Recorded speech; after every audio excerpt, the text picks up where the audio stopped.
Tonight we have breaking news out of Boulder. Police are on scene of an attack on Pearl Street. The FBI is investigating it as a targeted terror attack. It happened during a weekly demonstration raising awareness for Israeli hostages. Thanks for joining us this Sunday evening. I'm Mark Salinger. And I'm Jennifer Meckles. Boulder police say they responded to calls of people set on fire. Police say the man is in custody. Police have closed that area in downtown Boulder. Now, within the last hour, we heard directly from Boulder Police Chief Stephen Redfern. He said his officers were called to a chaotic situation of people with potentially life-threatening burns. At about 1:26 p.m. today. At that time, Boulder dispatch received several calls to the county courthouse located at 1325 Pearl Street here in Boulder. The initial callers indicated that there was a man with a weapon and that people were being set on fire. We have team coverage of the attack in Boulder tonight. Our crews have been speaking with witnesses, talking with emergency crews, trying to learn more from the scene itself. We'd like to start with Rachel Krause this evening. Rachel, you spoke both with witnesses and listened to that press conference with the chief. Yeah, I spoke with a woman who works nearby here in the area. Brooke Kaufman was on her lunch break earlier this afternoon. She saw some pro-Israel protesters in the area. She says that's not unusual at all for Pearl Street in Boulder. Soon after, she looked near the courthouse and she saw fire going up very, very quickly. She ran over to help. People started screaming. She called 911 to help and then jumped in to help victims. I jumped over this tiny little fence over to these two ladies on the grass, and it was two older ladies just kind of rolling around a little bit. They were in their underwear because they had stripped their pants, obviously. And yeah, I was just like, how can I help? And they had really bad burns all up on their legs. And then I went over to this other grass area that was right by the front entrance. And there were some people, there was another lady on the ground with really bad burns on her legs, just screaming. Brooke tells me she saw another woman rolling around on the ground, wrapped up in a flag. She says she couldn't make out the woman's face among the burns, just seeing that she was very badly burned indeed. As this was happening, she says she saw a man who was shirtless and screaming and yelling. In his hand was a glass container, and Brooke thought it appeared to have been gasoline inside that glass container, and he was yelling and waving that glass container around. The suspect, a man, is in custody. Police have not yet confirmed just how many people were injured in the attack earlier today, just that a number of them were taken to hospitals for treatment. Some of their injuries are life-threatening. Boulder police are continuing to actively investigate this case. Police today did not confirm yet if this attack was directly related to the pro-Israel protests that were happening. Other people, both on a state and federal level, are drawing that comparison. Boulder police are expecting to give us an update here later this evening. Live in Boulder, Rachel Krause, 9 News.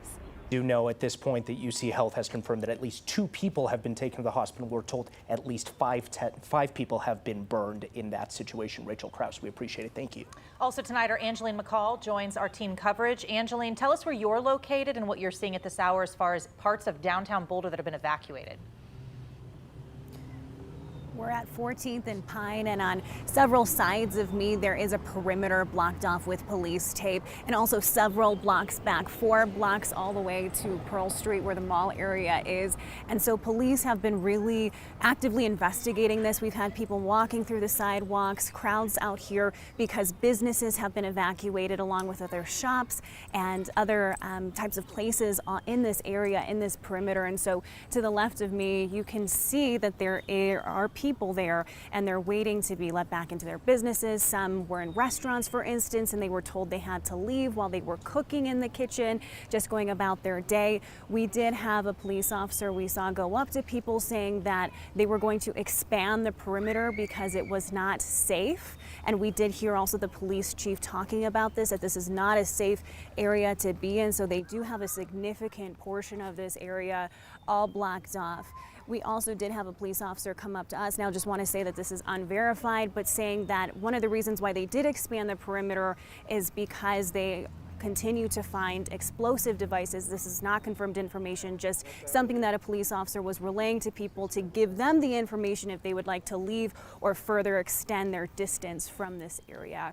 Now, we've spoken with a few people who were in the area right before this happened, saying you know, there were children and there were even people in wheelchairs that were a part of this march, and they feel really devastated knowing that they were just minutes of seeing something like this unfold. Also talked with someone else who was on a rooftop at Avanti and heard the commotion, saying, you know, at first it almost sounded like an applause, but very quickly everyone realized that this was a state of panic that everyone was in, and something horrible was unfolding down on the street level below them. We did also touch base with an organizer for the Run for Our Lives, and we exchanged a few messages. I want to read them to you if you bear with me one moment.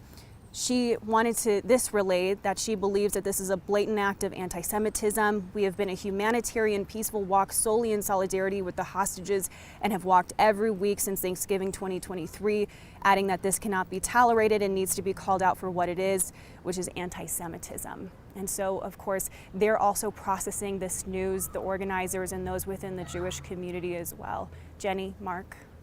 Angeline for us tonight in Boulder as well. Our Janelle Finch is joining us live now from a different side of Pearl Street.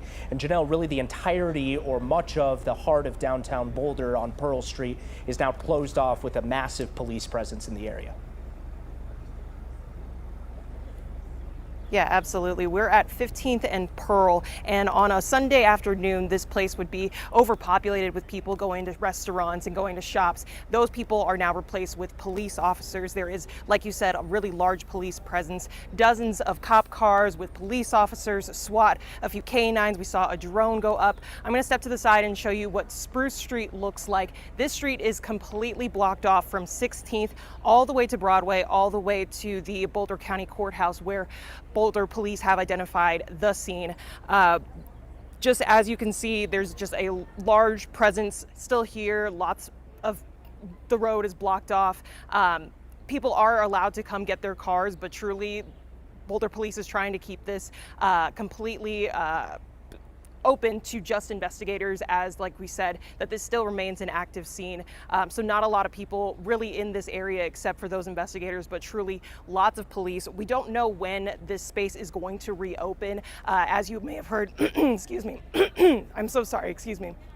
As you may have heard, we are supposed to hear additional information this evening from Boulder Police, so maybe that will tell us what those businesses will look like tomorrow.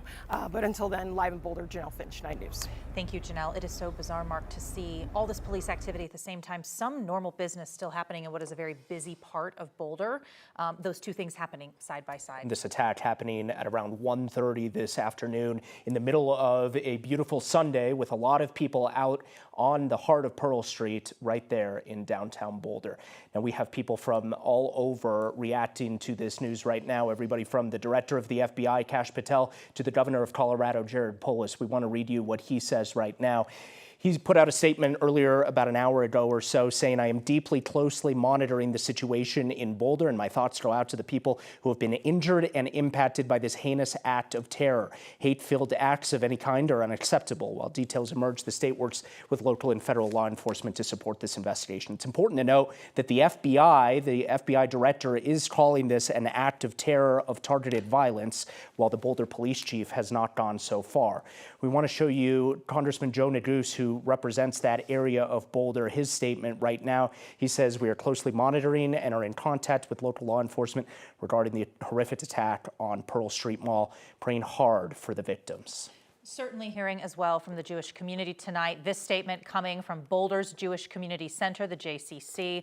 We're saddened and heartbroken to learn about an incendiary device thrown at walkers in the Run for Their Lives walk on Pearl as they were raising awareness for hostages still held in Gaza. Don't have all the details of what's unfolding. We promise to keep our community informed, and saying their hearts go out to those who witnessed the horrible attack too, as well as prayers for a speedy recovery to those who were injured. Again, just to put in case you're joining us late right now, we know that at least 5 people have been burned, 2 people taken to the hospital in what the FBI is calling an act of terror and targeted violence in Boulder. We'll be continuing to follow this story all night. We do expect to hear more from police at some point, and we'll be ready to update you with the very latest information as soon as we learn it. In the meantime, you can always head to our website, 9news.com, and watch on 9 News Plus online for the latest information as we get it. We are also dealing with some storms this afternoon as those move through our state.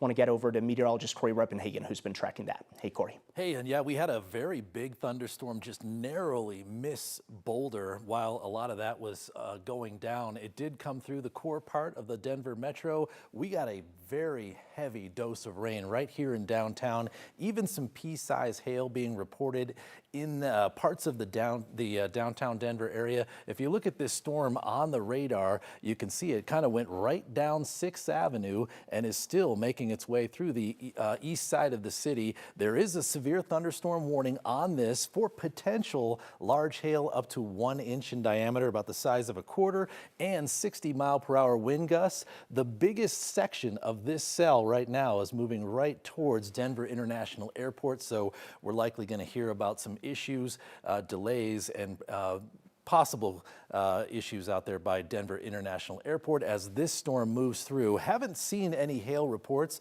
but it's likely one of those situations where we're seeing a lot of pea-sized hail and melting hail with a few of those larger chunks within. So this still is a potentially hazardous storm moving through the Denver metro area. Tomorrow will be much of the same, where we'll be pretty warm as we go through much of the day. Some sunshine, getting those temperatures up into the 80s, and then we'll watch for some isolated storms to come right through the Denver metro area and parts of the Front Range in the late afternoon and early evening hours. More details coming up in the full forecast.